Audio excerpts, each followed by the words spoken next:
Hello, hello. Welcome to Education, Coaching and Technology. How can it shape China's future? I can tell you right now, this is the best panel, most important panel of the entire conference. If we don't have kids playing and coming through the system, we haven't got any of this infrastructure. I have three very passionate gentlemen on the panel today. We've got Daniel Stentz, who is the technical director at Shandong Lunan Taishan FC. That's one of the top professional clubs in China. We've got Ruben Johnkind, who's the technical director at Cruyff Football, and Mr. Wim Jonk from Cruyff Football as well, the CEO. So we've got great international experience. We've got a Chinese expert here. My own background is in grassroots football. In Beijing, we started 20 years ago with a venture called Club Football, building the pyramid from the very base, because it doesn't really exist in China. Even after all of our work and time, I look up at the football pyramid in China and it doesn't exist. It's missing. So I want to start off by looking at that football pyramid, and maybe we can start with Daniel. You're at the top of that pyramid looking down. Do you have the same issues as I do? What's missing here? What do we need to do to develop this pyramid in China, and how far away from that are we today? Yeah, first of all, I think China is great in developing hardware. China is great in developing fast pitches, facilities. That's all there. I think what is missing at the moment is kind of the software in like connecting the dots, having a league for under 13, under 14, under 15. Because at the moment we are missing games. There's nothing more important for kids to develop than playing games. So I think the CFA and the government is working hard on having that software in place and connecting the dots and using the hardware. So you're mentioning there you're under 13, so it's a recent regulation coming in from the CFA which says that all professional clubs have to run development teams now down to under 13. Yes. And there's also a responsibility to organize matches and leagues Yes. within that. Yes. That's a big change.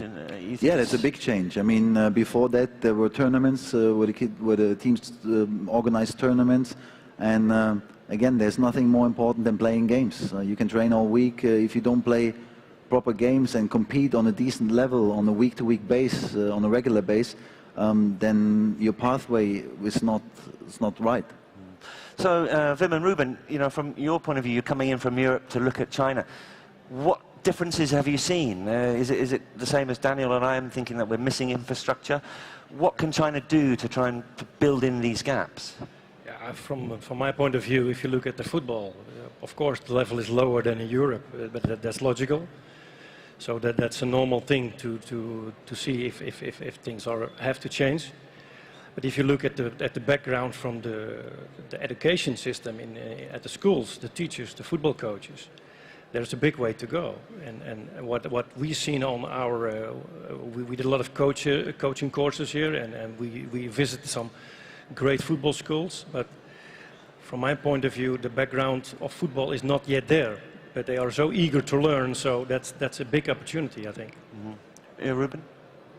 Yes, one of the important things, of course, with this is that there's a split between the education system and the sports system, the elite sports system. So I think it's a good thing to start with under 13s in the academies. But what happens below is at least as important, because we have to take the development of the child as the central point of departure. How does the child develop? And then we know from 6 to 12, there's the best window to improve the skills. And if we look at the Super League, in the end, those players, they were 6 20 years back. So what happens in those 6 years between 6 and 12? What can you do there? And there's a big window of opportunity for China. I mean, Daniel, you're going down now to under 13, but what we're hearing is we're starting it maybe even earlier, 3, 4, 5, 6 years old. The rules don't push you down to that level, so how can professional clubs be supporting the real early development? Is there a role for you to play there, and if not, who's doing that work? Yeah, so in our club we start with under 8 in our academy, so we kind of have that phase, but you always have to be aware how big China is. When do you start to take a child away from his development area and put him into an academy? That's it's already harsh with an 8-year-old to do that if he's living far away. So I think that's one of the challenges this country has. It's kind of similar to the MLS in America, because it's a huge country, it's huge distances, but they have a more sophisticated school football program than in China. So I think that's one of the challenges that we face at the moment. I mean, you know, sticking with that sort of that theme, in China traditionally it was really a Soviet model. Kids looking quite good, skillful at the age of 8, pluck them out, take them away from school and home, stick them in a football school, play every day until they're not good enough, and then throw them out again. That was the old model. That is changed now. If there's one thing that's different, it is the education component. So I think the modern football schools in China are now offering kids an alternative education route. That's great. But how different are these schools from what we have in Europe? When you come here, you guys, do you have to change your model? Can you just import what you have and run it as we would in Europe? Or how do we have to change things to meet the local conditions here? Well, I think it's very important. If you look at the traditional way here, it seems very disciplined. But if from my point of view, if you look at young players, we have to promote creativity, and also all those things are so important that they can express themselves in the right way, because they seem so disciplined, and I think it's a good thing to have discipline, but in the end you need creativity, because that's what football is for the fans. If you go to a stadium, you have to enjoy yourself, and it all starts with creativity. So that's the basis from all of us to say, okay, the basis must be there, and the skill training. And another thing is, of course, what we've seen is we went to great public schools in Beijing. We saw a big difference of quality of players in between the team. So there was a class with perhaps 2 or 3 children with fantastic skills, but then there were 4 or 5 who never touched the ball. So that's something we don't see in Europe. In Europe, there's already this selection process, and there lies a big challenge. How can we make sure that the best players, also in the school system, can play and train with the best? So there needs to be some kind of selection procedure set in place to create this system. Yeah, so we need to change our mindset with regards to how we are used to train, you know? Okay. Adjust your level of coaching and your way to approach the children. Yes. So some of your work has been looking into schools. China obviously has to start with schools football. That's where the kids are. But if I look in Europe at some of the more advanced markets, you see various different types of models. You see some countries where schools play a very big role. You see some countries, I think UK is an example, where it's almost half-half. It's schools plus clubs working very together. But then we have other places like Germany where it's pretty much totally club-oriented. Now China at the moment has schools football, and we've yet to see the clubs come through. Can a schools-only approach work with captive kids? It's almost compulsory football.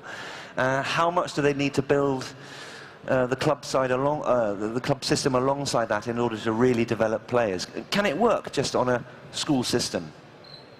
Vin? I think it's a long question, I think. First of all, it starts with the normal things we already discussed. But if you look at, in Holland we have a grassroots system. So that's much easier, but we build that, and that's our DNA, our history, and that cost us hundreds of years to build those systems. And here we don't have that system, so we have to build it on. And how we do it, that will be difficult, because we need those grassroots, but you have to build them. So that's a big question.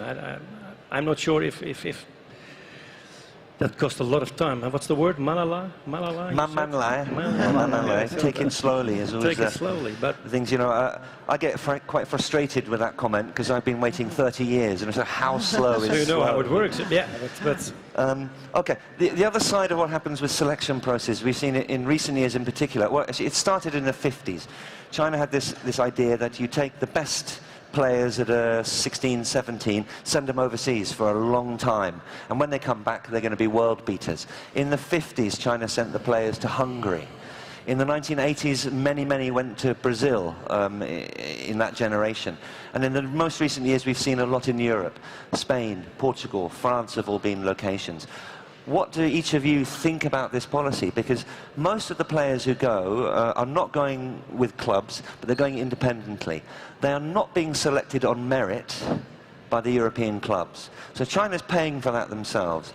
They go to Europe, they join a private school, there's a very good education there. But because they don't have the playing level, they're not playing with professional clubs. They may be at foundation level, or at amateur clubs, or at school level. Tens of millions of euros have been spent on this method. Do you think this can work, or should the money be coming the other way, that we're bringing European coaching expertise into China and building things locally? I'd like to hear all three of you. Perhaps, Daniel, you could start. Yeah, I think you have to be careful both ways, bringing Europeans in and also bringing Chinese out.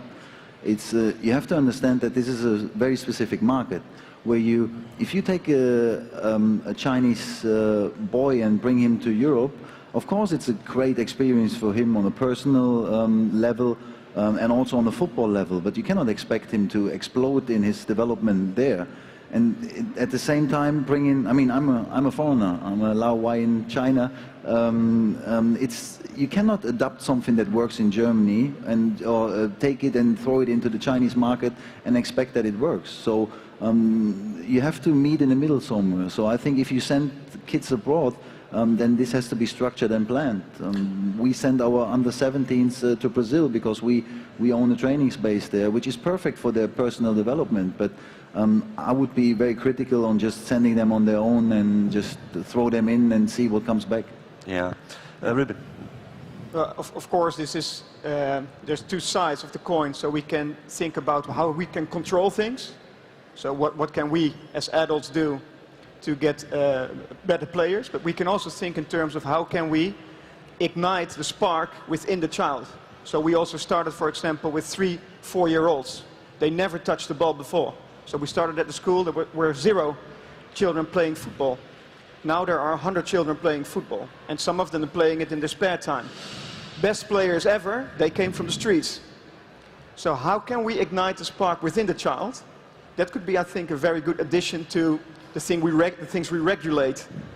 I think that could be something we can work on to create this culture of football, such in a way that talent is also produced without us having to influence everything. So, organic. Organic way, yeah. Is that just another way of saying falling in love with the game? Yeah, if 3 billion people in the world are interested and love this game, then, well, another billion more in China is possible, right? Yeah. Wim, how do you see that? I think exchanges are good at a certain level, I think, but it all starts with the street football. If I look at my youth, I came from the streets. I made thousands of hours on the street. That's where I learned my skills. Inside foot, outside foot, heading, everything. So that's the basis. Okay, experience is good to go abroad and make those feeling what's there, a good experience. Also culture-wise, all those things. But it starts on the street. So for me, the street is the best soccer school there is. I was the same. In England, we call it jumpers for goalposts. We didn't go back home until it was dark, and you couldn't get us away. And I think the parents loved it, didn't they? You know, go out and play football and see you in 4 hours. In China, that's not really so easy today. No. I mean, the pitches aren't there, the culture isn't there. So how do we get the kids to love the game? How do we get them to fall in love and where they enjoy it themselves? We don't need to control them, we don't need to force them. They're doing it themselves. How do we engender that type of passion in China, in modern China, where there's a lot of pressure? Daniel?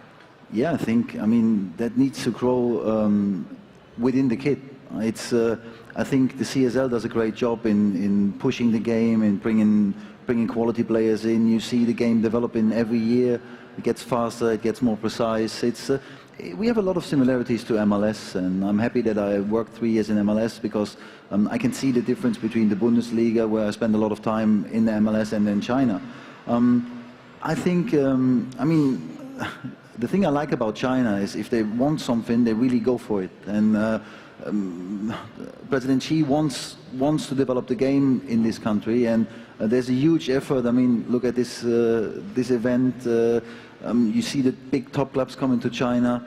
I think this is where you have to spark and then grow a fire and fuel it to make the kids want to be football players.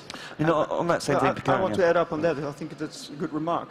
I think it also depends. This is particularly a role of the coach, I think, and especially in the education system provides a fantastic situation, because you can literally and theoretically influence all the children in China through the education system. So if we can ignite the spark with the coaches and having them realize how beautiful the game is, but also how it helps to create social skills, psychological skills, physical skills with all the sitting, which will be a big problem, obesity, which is also in China a problem.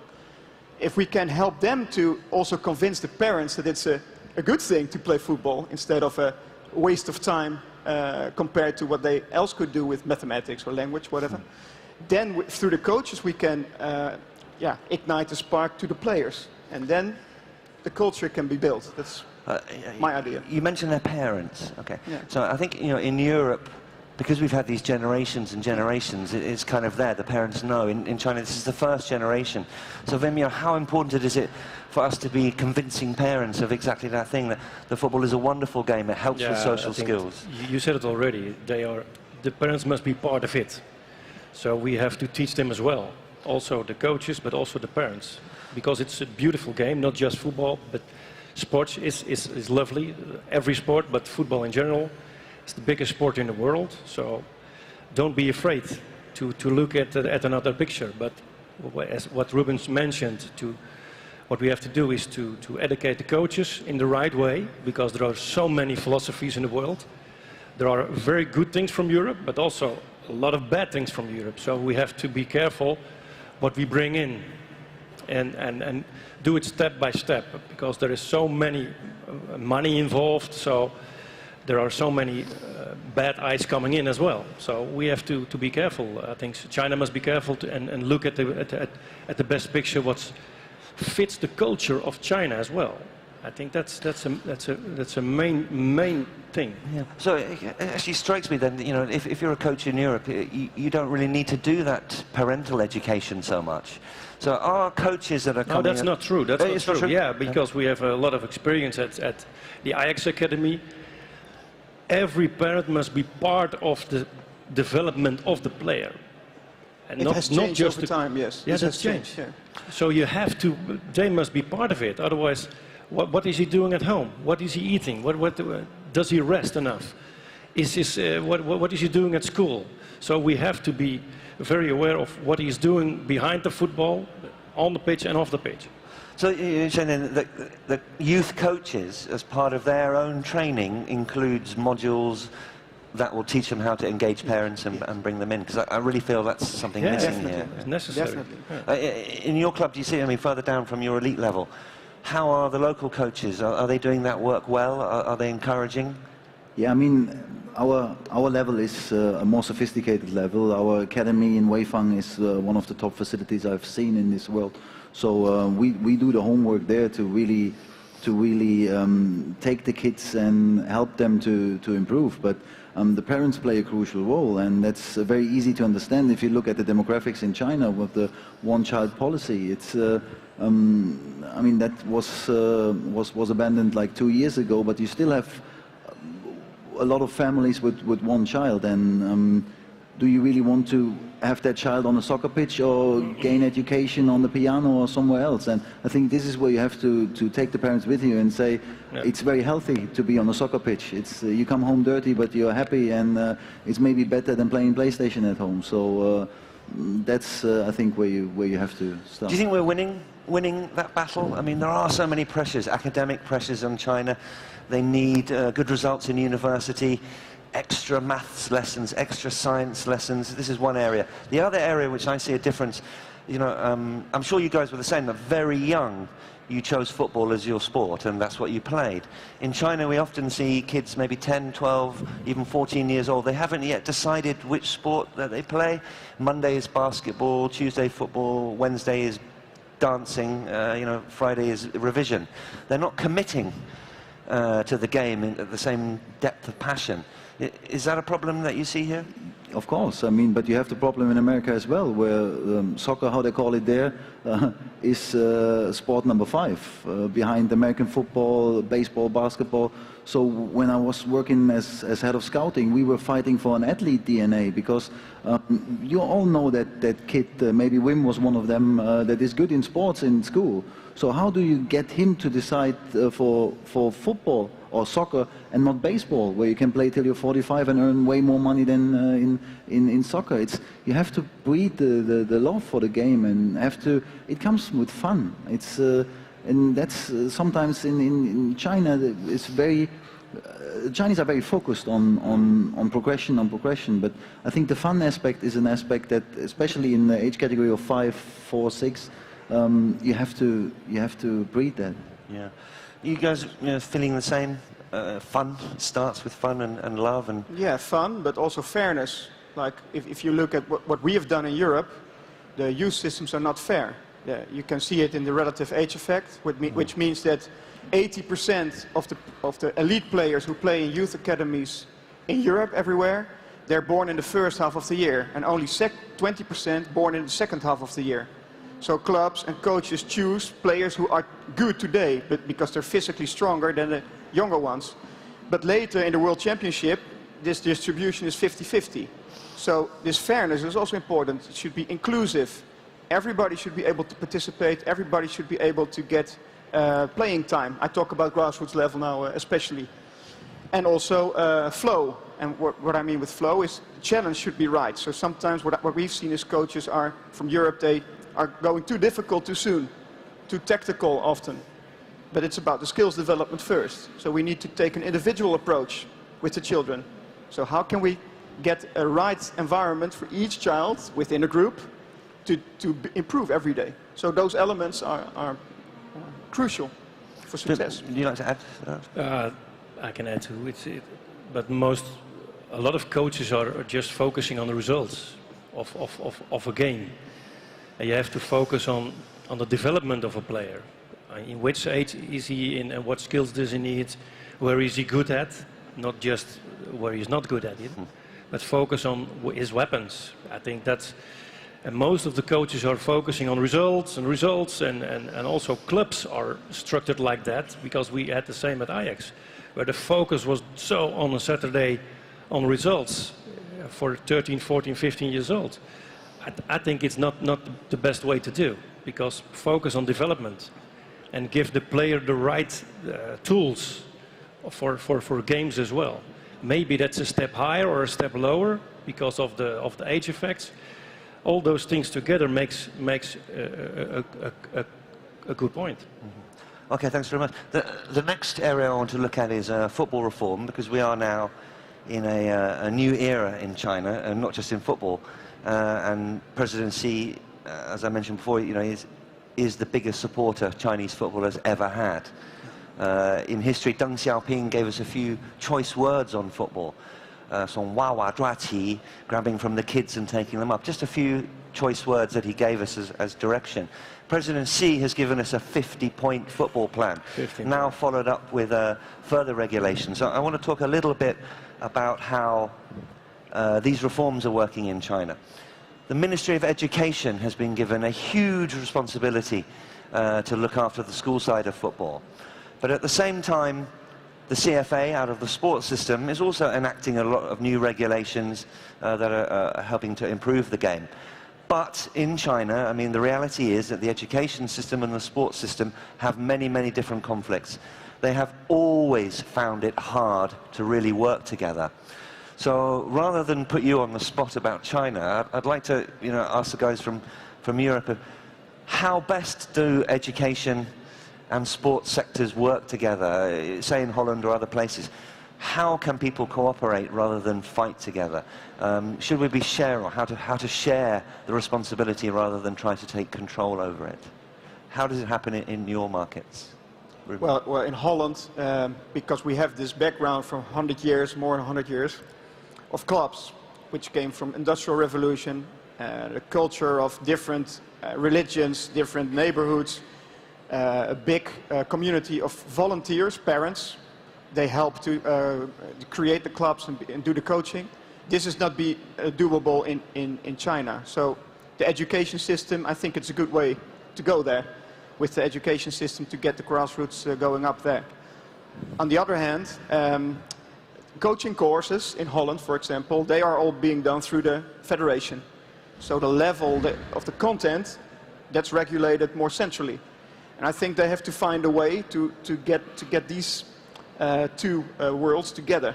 So maybe there should be some kind of DNA, like how do we want China to play, or what kind of culture fits, kind of football philosophy fits China broadly, and then raise the level of the courses, get some uniformity in, and then try to bring this to the schools, because we also did courses for PE teachers.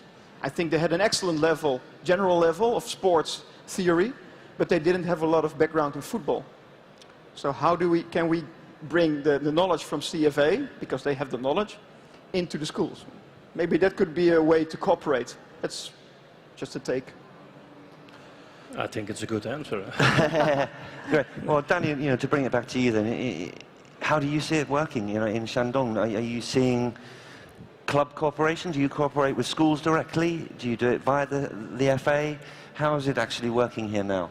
Yeah, as I said, I mean, we are on a more elite level in our academy in Weifang, Sure. which is bigger than my hometown. So we take care that the kids get education and football education. There's a very good mix of foreigners and Chinese coaches, and we really try to merge the things of education, of Chinese tradition, and of foreign influences on the football game, because the football game is a game that is an international game. You have to adapt to that. There's rules that you have to accept that they are, and so I think we, for our side, we do a great job in developing that. And if you look around the CSL, there's many players that have been from our academy in Weifang in different teams across China. So this is, I think, this should be the role of every academy to really, spit out players for the market, to develop the market.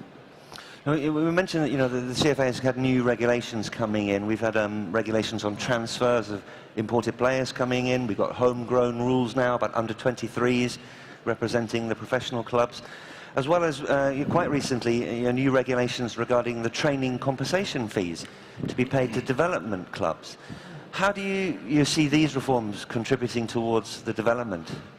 Ruben? Yeah. Well, I think these are all measures which help to get started here in China instead of importing everything, because in the end, what we just said, the national team will consist of children, probably if you have the goal of 2050, who are not born yet, to play in the national team. So you have to do it here. And all these measures, I think they're good. On the other hand, I think China could look at what Europe has done wrong in the past, because we went through this already, but then the same mistakes were made as we've done in Europe. So it's a little bit, waste of time.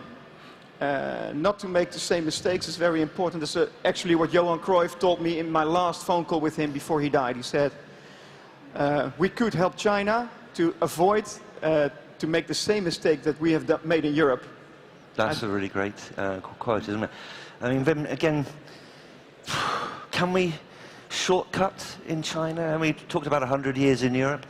With our help and with our support and advising them what to do, can we shortcut that development route? Can we do it in a much shorter period of time, or does China have to go through this? I think everything is possible, but you have to be careful what you're looking at. So it all starts with which philosophy you're in, and football-wise, that's so important. There are so many ways to go, so you have to pick the right things, and not everything is good from Europe. Don't think that's true. It's not true, but pick the right things, I think, and then you can build an own DNA, because that's what fits the culture here. That's so important to mix those things. Otherwise, you're going step by step, and every year something else. And if you look at something and stick with it, and that's also a problem that we had mentioned in Holland as well. If you don't stick with your own ID, with your own DNA, things go wrong. Things go the wrong way.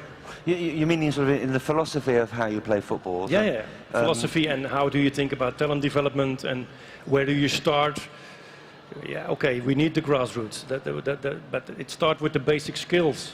That's the main thing to start off. If there is a football philosophy from Europe or elsewhere that you think is more suited to China, of course it won't be the same, what kind of systems and philosophies do you think are going to be more suitable for this country? We've heard a little talk about America perhaps being a closer model, but what do you think, what are the best models to be following? That's why we're here. Is your model, is the Cruyff model now?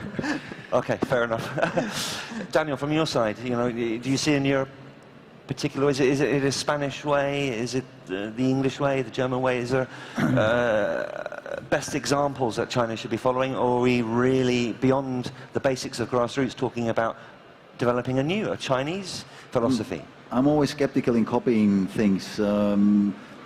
Look, when Spain was so dominant on a national team level, everyone wanted to play tiki-taka. Everyone wanted to mimic that, but the Germans are not made for tiki-taka. So when the Germans came back to what they're really good at, they started to develop their own style again. And, I mean, Wim said that Holland is known for football education, for player development.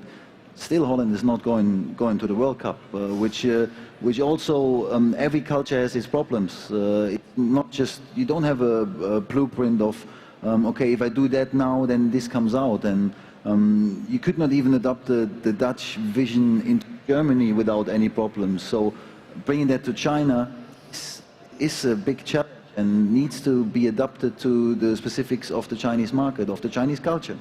You're just thinking about, you know, the stronger teams in East Asia, Japan, South Korea, and North Korea.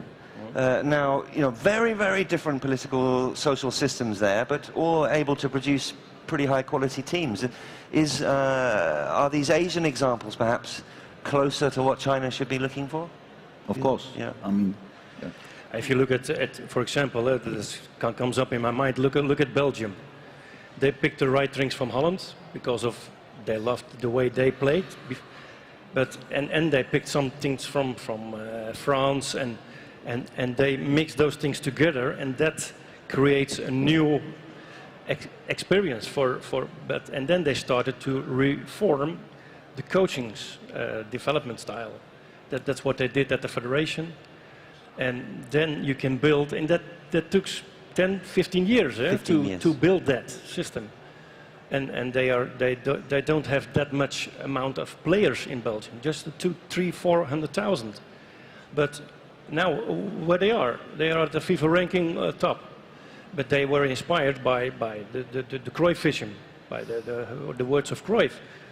That's what they told me as well, because one of the members in the Belgian is in our team, because yeah, we just look for the best players. Right, I mean, it sounds they're going to have to feel their way and pick and choose, and then over time we develop a philosophy. So again, you know, no shortcuts that we can offer. Maybe we can shorten the time, but they're going to have to find it their own way over time. The last section I want to talk about, which, you know, part of our topic here, is about technology and the role of technology in development, in evaluation, monitoring, etc. Daniel, in China, how close are the professional clubs now to matching the top level in terms of technology? Are we still a long way away, or is this part of the hardware infrastructure that China's been able to import quite quickly and successfully? I think that's one of the main reasons I came to China. I was hired by the club because the approach of the club to be really at the forefront of technology, to say we have the hardware in place. So the club did a huge effort in creating a club database where we combine scouting, match analysis, performance analysis for all our players and academies. So I think we are not far away. I would even say, from being abroad and have worked in many different clubs and federations, we are leading on the technology front, and the technology is improving fast. You have virtual reality coming up, cognitive training, where I think there's huge potential to develop it. And the Chinese in general have a nicer approach or an easier approach to technology than the Germans. I can just quote the MLS, where that was one of the reasons why I transferred into MLS, although everyone said, why would you leave the Bundesliga to go to MLS? Because in MLS, the technology approach is way more sophisticated. The cooperation between universities and professional football clubs is way more sophisticated in the US. And I think the Chinese in general are more open to technology, and we as a club, we commit fully to that development. Wim, in the Cruyff model, how important is technology? What types of technology are you using to increase the success rate on player development? How important has technology become? I think technology is a very good tool, but it's just a tool.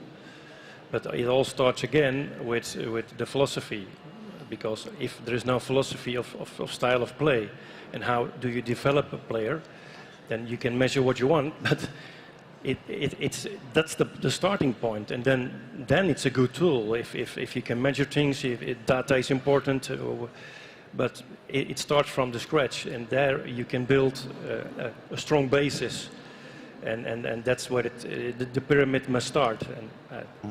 Ruben, you have thoughts on that? Yeah, so we always depart from the player, from the child, so we don't depart from the coach or the team result, but from the child. And of course, if you want to produce a player fit for, let's say, a winger position, then this player has certain characteristics, be it the mind or control of the ball or control of the body. And for these purposes, you need to find out where does the player stand in comparison to what you want him to reach. And then we use data to measure. For example, how many times could you finish with your wrong leg in a game? Simple data, eh? That's not present. Nobody looks for that. Huh.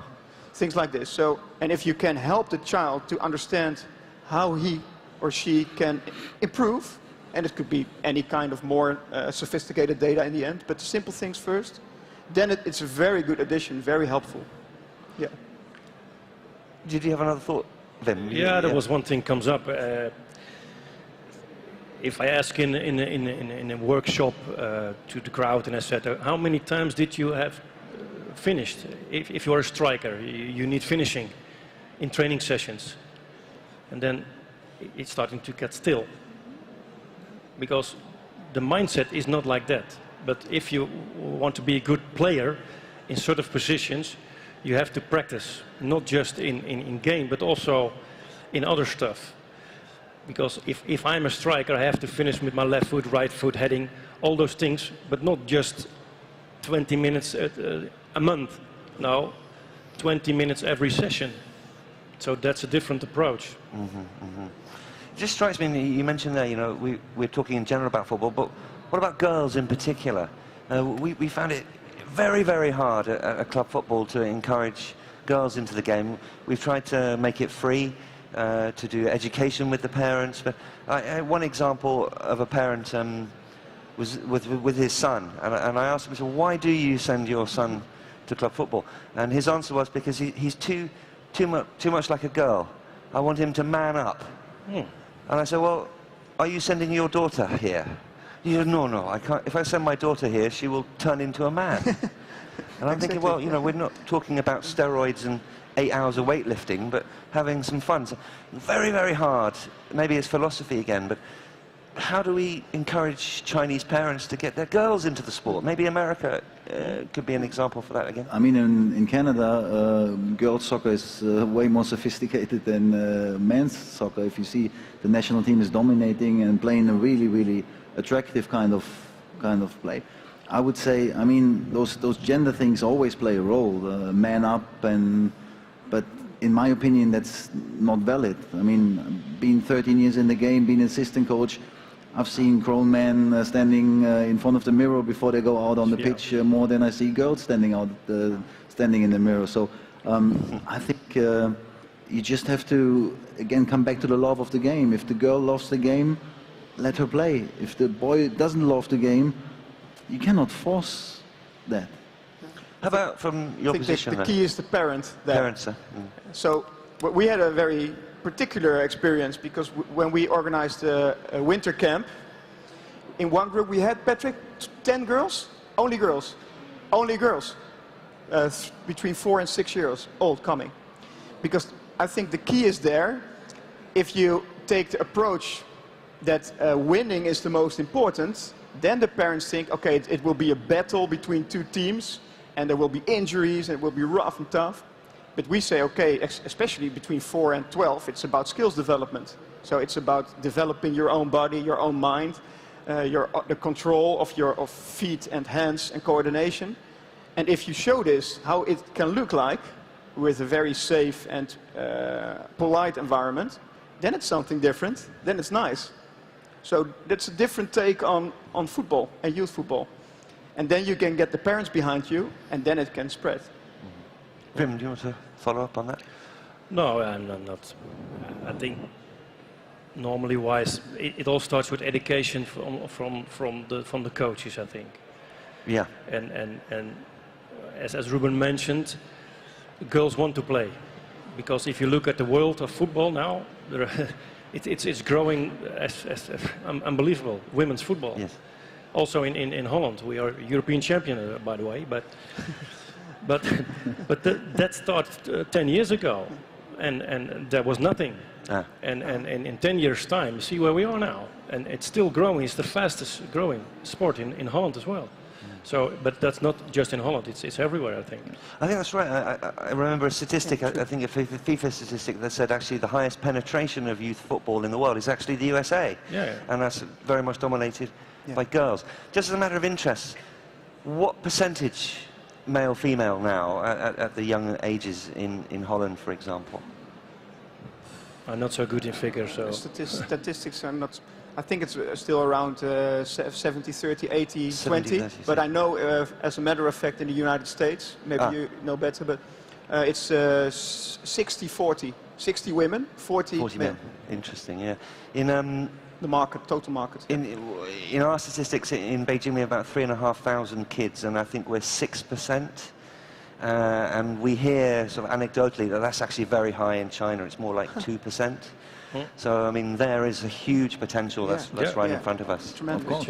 I mean, you have to understand there's nothing bad in doing a sport. No? You develop your body, you develop your mind, for boys and for girls. The time's nearly up. You know, I have a question. It's maybe a difficult one for you guys to answer, but I want to know what you think, or how long you think it will be before we consistently get international level players, not CSL necessarily, but international level players coming out of China, men or women. Are we talking 5, 10, 15, 20 years, or never? If I can start with Wim. Yeah, it's a good start, a point. No, it's not about several years, but if you start from down under, there it all starts. So if you look at Belgium, for example, that takes a long time. But if you start now to develop, then in several times you have good players. You can create good players. But it all starts with the coaching education. That's from my point of view. Right. If that's not the right philosophy that fits with the Chinese culture, then you don't create an own DNA. So, if you have that in place, If a child is, you start now, it plays football with 4 years old, then around 23, it can reach a certain level. So at least 15 years, if we take today as a starting point, at least 15 years, yes. Daniel, do you see any of the young players coming through now, so already 16, 17, 18, do you see the talent reaching that level? You do? We have talented players in our academy, where you think like, wow, he is talented. And if you play the numbers game, I mean, you mentioned Belgium or Switzerland. Switzerland has 7 million people living in Switzerland. The net value of the national team is 700 million. You play the numbers game on China, we have 1.4 billion people. There must be talent. We just have to identify it, and we have to push it, and we have to help coaches, parents and players to come through. And it's a question of time, and it's tough to answer. 3 years, I think, is quite a bit short. 5 years also, but it will happen. Mm-hmm. So you'd say these kids are already born in the system now? Yeah. We have a guy that is excellent. Really excellent. I love to watch him play. It's really good. Good. Well, I mean, that was, you're 30 years in China. What's your take on this question? you know, Maybe it's strange to ask a moderator a question. it hasn't happened yet. Of course it has to happen. The talent absolutely must be there, but yeah, but how do we find it is the problem. And then how do we develop it continually and keep at the level of the competition? You know, if you're in Europe, you're playing 6-8 times a week. You've got great leagues, you've got different structures, so everyone is at the same level. All of these things yet to be put in place in China. So I think even if the talent does arrive and is there, it's very, very hard to keep them progressing at the same speed as internationally. Obviously, you know, below the level that your club's operating, really at the younger ages. But of course the talent has to be here. There's no reason. There was always sort of traditionally an excuse used to be, we're the wrong body shape for football. This was used to be, we're not the right shape for football. I mean, that's obviously rubbish, isn't it? But, and South Korea, Japan, North Korea, Lionel Messi, there's so many examples of why that doesn't make sense. China always seem to like to find excuses why we can't do it. But maybe that's part of the philosophy of playing. They have to play a different game. They're not going to play an English long ball game to the big centre forward. It's going to be a different model. So I think there is great hope, but it's in the implementation of all of these ideas that we're still a long way away. Okay, we have more or less finished, but I would like to open it up to the audience. So if there are any questions, please do stick up a hand and we'll get you a microphone. There must be a question. I can't believe nothing has been generated by the conversation. Yes, here in the middle, if we can, thanks. If you could let us know who you are and the organization. Thank you. Hello. I'm Lionel. I'm a football player. I come from Macau. And I want to ask whether you can find some relation in this fact that the China in individual sports are very successful, but when it comes to sports and team sports are not so good. I want to ask if you can find some relation, and maybe this can be a point to think about it. Wim, do you want to start on that one? Yeah, I know what you mean, I think. The Chinese are so focused on individual sports, and football is a game to connect each other. Because if I have a weapon, I need you. Because I'm a striker, for example, so I need a midfield player. And then you start with the philosophy again. So you bring it back to the philosophy, and then you need the skills. First, you need the skills, and then the right philosophy, and then make it easy for coaches and players, and bring with the right principles of play, for example. And that's what we did at Ajax as well. So make it simple, and how can we make a good model from 60 to 19 years old? And it all starts from there, and build it up, and step in there with a lot of tactics. Start with basic skills, and then grow up and make. Because individual skills, you need a team as well, and both together. And then you need principles of play. Ruben. Yeah, maybe it's, I don't know, it could also be related to cultural things. What strikes me is that the collectivism is there. I've read, for example, the Red Book, and if you take the Red Book, it's all about the collective. So this it seems like a paradox. I could not find an answer yet, but maybe Daniel and you're longer here in China. Maybe you know better what Daniel, the factors are behind this. Team versus individual. Yeah, we have good athlete DNA in China. I mean, Shandong Luneng operates a ping pong club as well. If you see the 11-year-old girls playing ping pong, I would have not any chance against them. They're very good. They're very, very driven. It's just now to connect that in a team sports, decision-making, creativity. We don't have a lack in China of defensive players. We might have a lack in creative forwards. So you see the foreigners coming in, most likely foreigners. Similar to MLS, you don't spend the money on a left back. You spend the money on a striker that scores goals. And I think, given the fact that China is good in esports, as you said, that's logic. I think. I mean, I played football all my life. When I came home from school, I went out on the streets, played. in Beijing, that's quite difficult to go out as a 10-year-old and play on the streets because you never come back. So, of course, they play at home, they play esports, but the Chinese have a good DNA.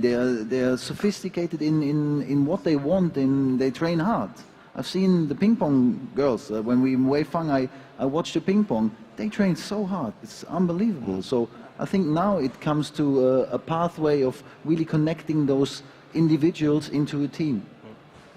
I think I would just add one comment. We haven't talked a lot about government, but I think results being the focus is one thing. So if you look in the Olympic Games, and a lot of China's sports investment goes into Olympic sports, football generates 1 gold medal.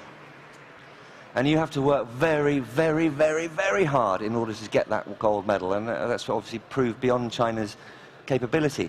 But if you are targeting gold medals and targeting results, then it's much, much easier to look at those individual sports, and particularly the sports with not great participation around the world. So you see, a lot of China's success in Olympics individual sports is coming in, pistol shooting, or weightlifting, or sports where perhaps it's easier to pick players and put them through the Soviet kind of system. But for all of the efforts put into football, at the end there's just 1 gold medal coming back. So I think also government policy on results generation has an impact on why China hasn't been as strong in team sports. They're very, very hard to succeed in, and none more than football, where you are competing against the likes of Germany, Brazil, where millions and millions of kids are out there organically playing. Any other questions? You can certainly have one more if there is. Nope. Okay, well, we'll call it up there. Thanks very much to the panel, and thanks to everyone for coming. Thank you.